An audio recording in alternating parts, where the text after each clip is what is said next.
नमस्कार मु सत्यनारायण बेहेरा आपण मानक SN Behera Odia YouTube channel को स्वागत करुच्ची।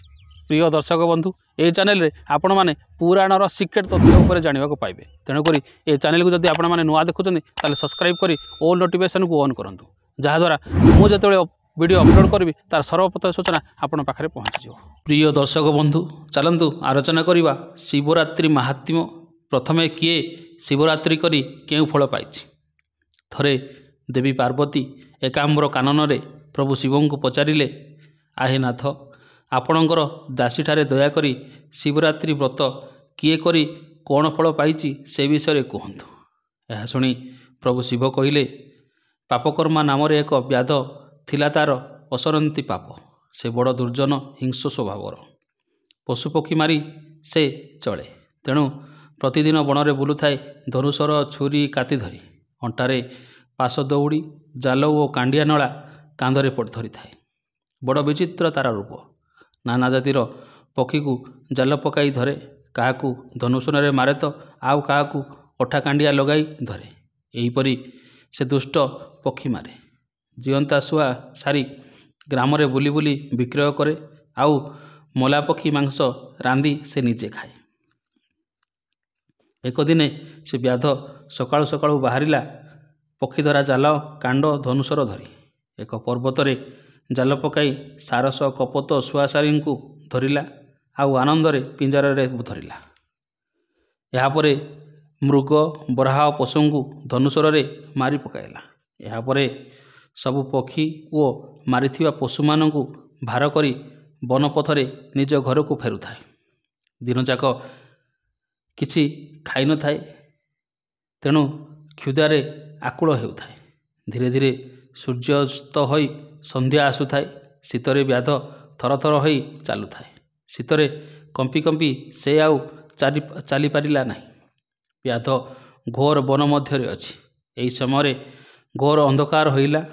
वनरे हिंस जंतु माने बाहरिले। यह देखि व्याध भय कला। जहाँ धरिथिला एक गछ उपरे रखिला एवं जीवन विकल रे एक बेल गछ उपरे चढ़ीगला। यही समय एक महाबल बाघ व्याध चढ़ीथिवा गछ तल को आसी व्याध को खाइब बोली जगी रहिला।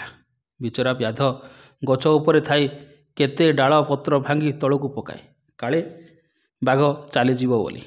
किंतु से बाघ कुआडे गला नहीं। दैव जोग को सेदिन शिवरात्रि थिला। से वृक्ष मूल थिले एक शिवलिंग।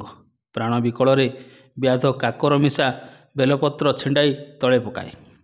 से पत्र लिंग उपरे पड़िला। एहीपरि व्याध राति सारा पत्र तोड़ी तले पकाउथला। जहाँ तले पड़ी ताहा जेहु पत्र तले पड़े ताहा जाई शिवलिंग उपरे पड़े।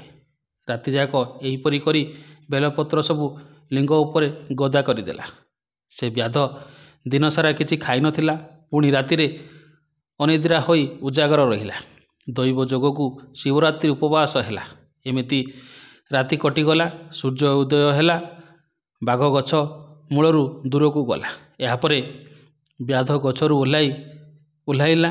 तापरे निज भार धरी जीवा समय पुणी से बाघ अकस्मात झांपी मारी खाइला व्याध को। यापरे कालपाशरे बांधी जमदूत मुद्गर रे पिटिले व्याधर मथारे। यही समय शिवदूत माने सेठारे पहुँची जमदूत मानक ठारू व्याध को छड़ाई आनिले। यापरे जमदूत माने जाई महाराज जम को कहिले। यह शुणी जमराज चित्रगुप्त को पचारिले। चित्रगुप्त निजर पांजी देखि कहिला, व्याध जेते पाप करिथिला शिवरात्रि दिन उपवास करी सबु क्षय हैला।